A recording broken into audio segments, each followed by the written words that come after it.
Many interpreters understand the reference to be literal. After all, he lists 12 tribes of the sons of Israel, and he lists 12,000 from each tribe.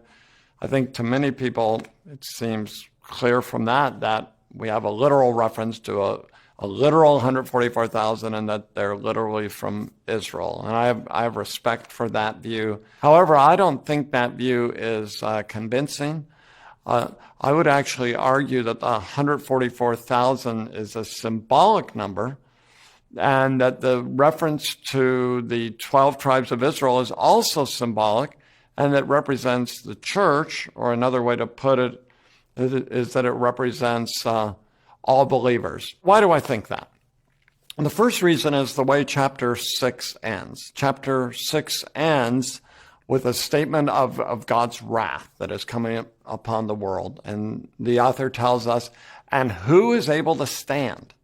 Who is able to stand when God's wrath is poured out? That's the question. And I think chapter 7 answers that question. Those who are able to stand are those who are sealed or protected by God.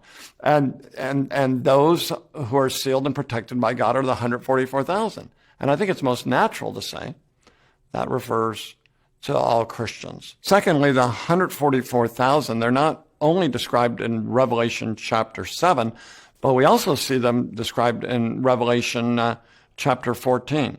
And there the 144,000 are described as the redeemed of the earth.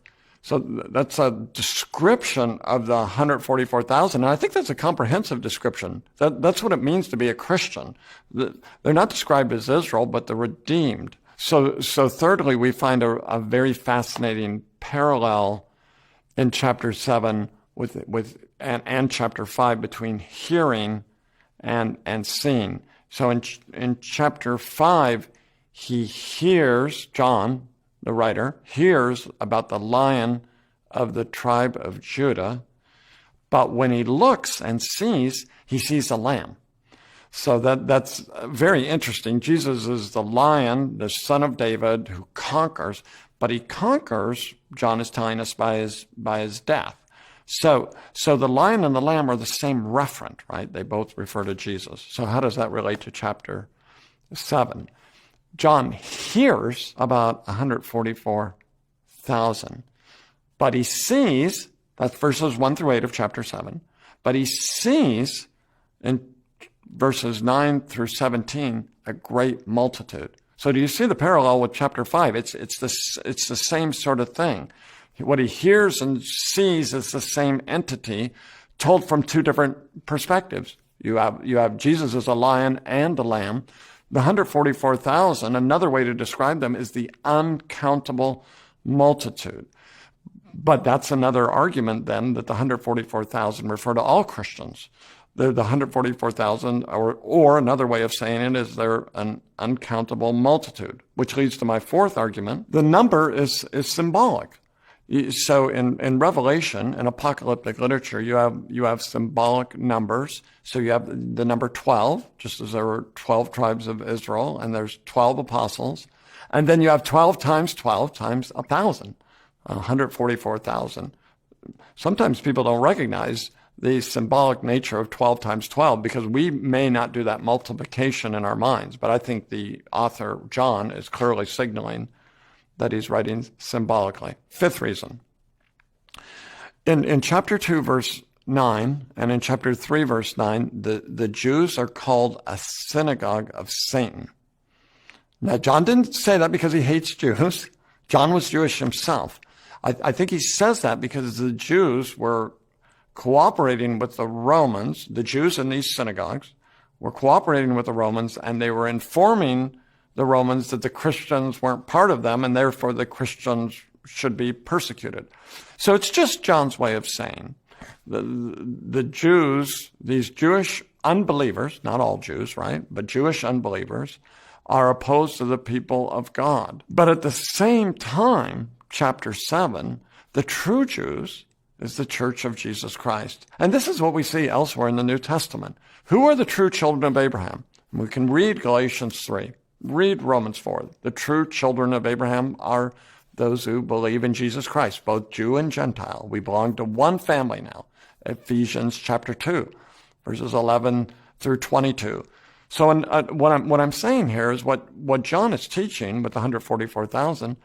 This is what we find often in the New Testament, that the church is the fulfillment of the promises made to Israel. It's not a rejection of Israel, but it's a fulfillment of what Israel was meant to be.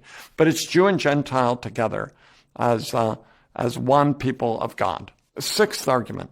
When you actually look at the list of the 12 tribes there, that list doesn't fit with any list we see in the Old Testament. There is nowhere in the Old Testament that the 12 tribes are listed this way.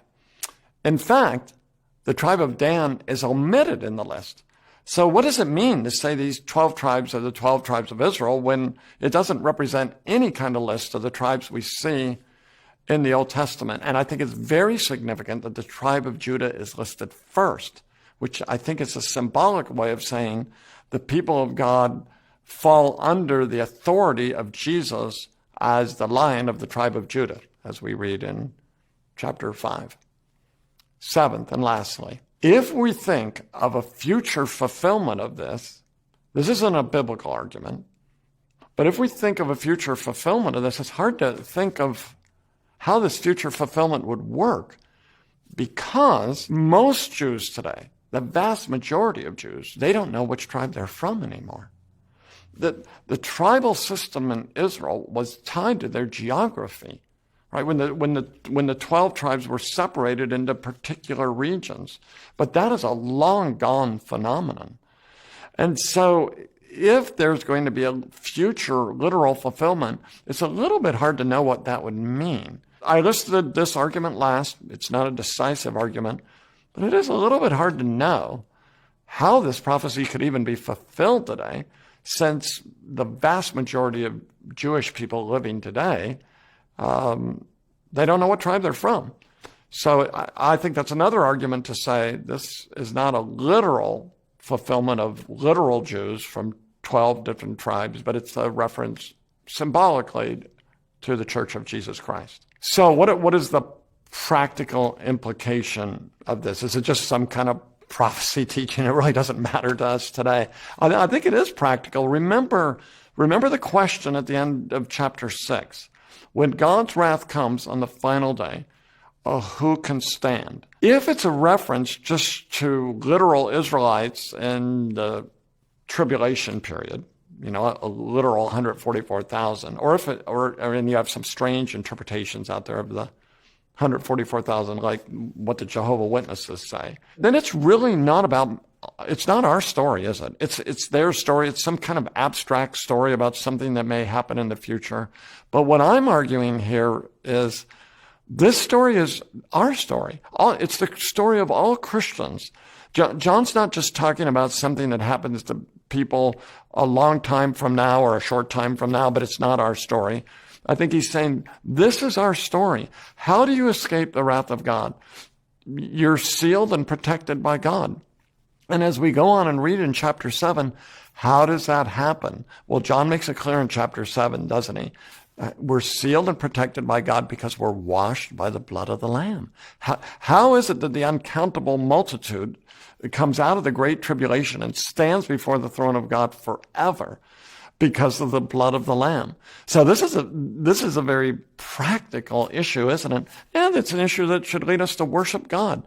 Praise God that by His grace, we belong to the people of God. And one day we will stand before His throne and we will worship Him. And what does chapter 7 say? He'll wipe every tear from our eye. He'll lead us to the streams of water of life. That's what awaits us. So how delightful, how wonderful. We look forward to that day. Thanks for watching Honest Answers. Don't forget to subscribe